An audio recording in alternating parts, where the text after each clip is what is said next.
see Jimmy. Jimmy, what you going to do now? Well, we're going to walk up and, how you doing? Huh? We're going to walk up and just take a look. Not a whole lot we could do right now. Okay. Well, this is your house. What I want to do is talk about some of the unnecessary stuff. I could reenact some of it because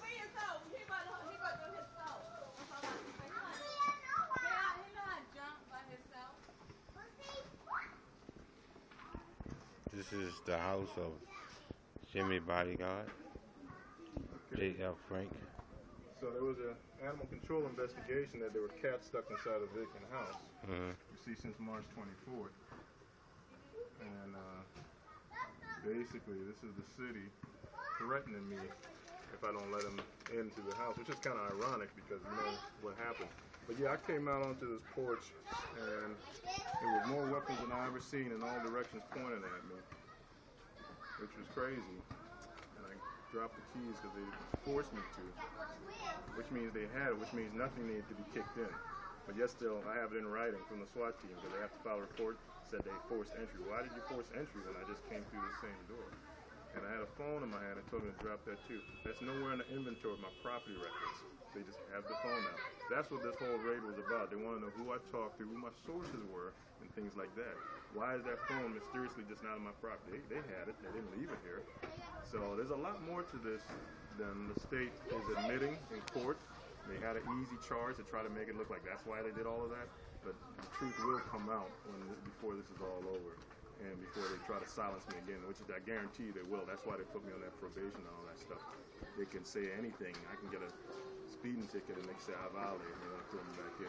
But I know God is going to let me tell the whole story before that happens because it needs to be told. This is garbage. So we're gonna take off. There's a piece of glass still there.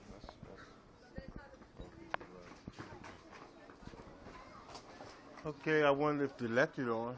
The lecture was on last time when I seen the rabbits dead. That must have been a heck of a. That must be. You know your animals dead, right? Yeah, I do know that. But yeah, this is a house I bought because I had to get out of the last neighborhood. You know, the kind of the violence that happened here.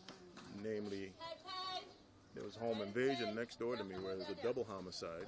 And skip a house, on the other side, there's another home invasion, there was a homicide there. That's why I keep a gun in my house, not to rob people, not to commit crimes on the street, not to do anything other than if my door gets kicked in, I won't be the next statistic.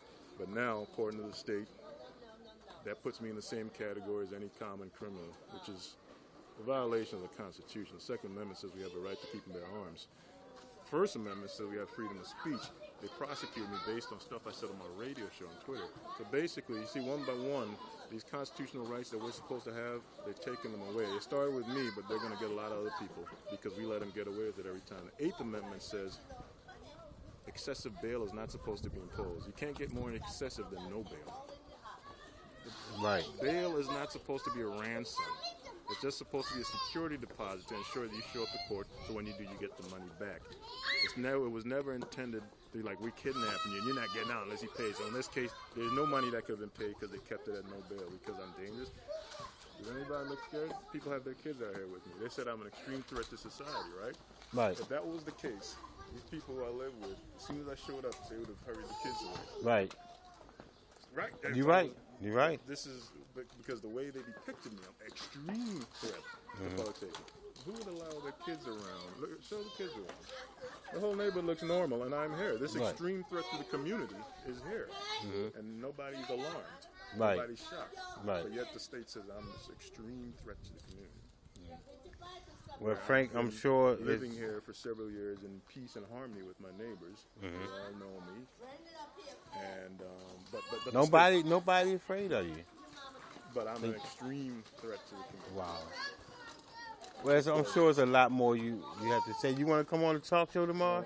Probably. But again, let's just get a shot of that because it's from our lovely mayor. Well, she's at the top, and it's an animal control complaint. And let's see here. Let's see. It says you're hereby ordered to contact an animal enforcement supervisor at this bureau within 24 hours. And blah, blah, blah. It's a threat, actually. And it says failure to comply. basically they could have a search and seizure warrant. So it's kind of funny because I couldn't comply because I wasn't here. Right. But it's like add an insult to injury because the truth is they were responsible for calling the same agency to remove those animals. They let the animals die. Right. So I shouldn't be getting this. They Right. should be getting this. All right, Jimmy. Till next time, folks. See you.